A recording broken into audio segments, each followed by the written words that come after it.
Hindi pa nga kami nagkakaanak, magkakaroon na kami ng kumare. At ito nga pupuntahan namin. Pero bago yan, mamimili muna kami at magkakaroon niya kami ng outing. Tara na! Nang pagkababa ko, inaabangan na ako na 3 batang nakabay. Mga nangihingingan ng sticker, ang kaso nga lang wala na. Napakabilis nga nilang magtampo. At dali-dali nga nila ako nilalayasan.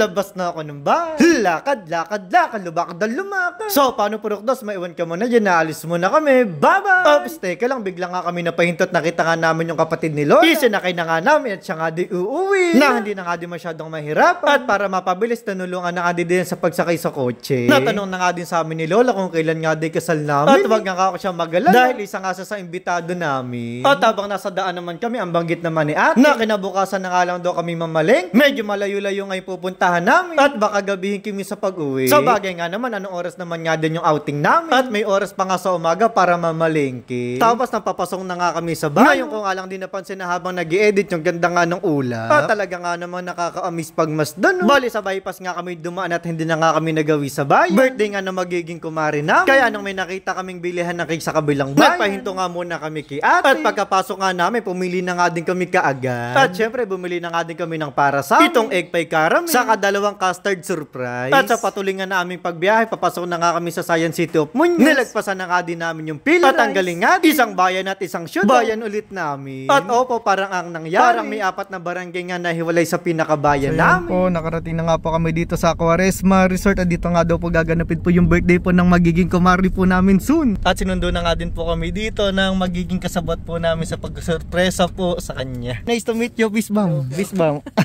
Yan. At ayun nga, mabilis ang plano nga lang di ginawa namin na magiging kasabot namin. At kunwari nga doon, magbablog-vlog siya. At pipicturean niya kay may birthday. At habang nakatalikod, doon na nga kami lalabas. At wag nga daw kami mag-alala, siya na nga daw bahalang umak. At sinisigurado nga doon na masusurprise namin yung magiging kumari namin.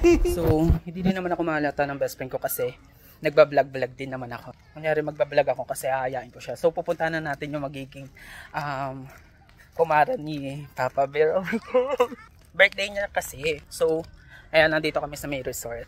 So, ayan. Hi best friend ko. So, ayan nga pala guys, ano nga pala kami, may swimming pool kami dito. Ayan. So, ayan yung best friend ko. Happy birthday best friend ko. Ganda ng ano ko. Okay lang ba yung ano mo? Oh, ganda mo dyan. Ay, picturean kita. 1, 2, 3. 1, 2, 3. 1, 2, 3. Ang ganda ng lighting dyan, ma. Post ka lang. 1, 2, 3. Ayan, ang ganda ng lighting dyan. Oo.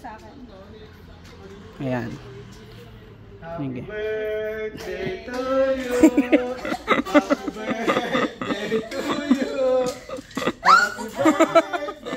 Happy birthday. Happy birthday to you. Happy birthday. Happy birthday. Happy birthday. Namumula na ang ate kong Isha.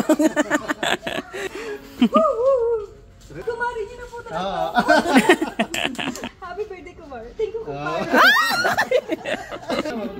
Kailan isa mo? Ano? Guys, sinaktan! Lakas naman. Hello po. Thank you. Ang balak nga lang sana namin iabot yung cake. Pero syempre, in-expect na nga din namin to napapakainin kami. Kaya nga hindi nga ako nagmerienda at para nga din maraming makain eh. At dahil birthday naman niya, pagbigyan na nga natin siya sa pag-auran niya nga sa likod. At oo nga pala, ito nga lang din yung first time namin mag-meet. Basta kumari, sabi niya, gihanda mo yung 5,000 mo yan.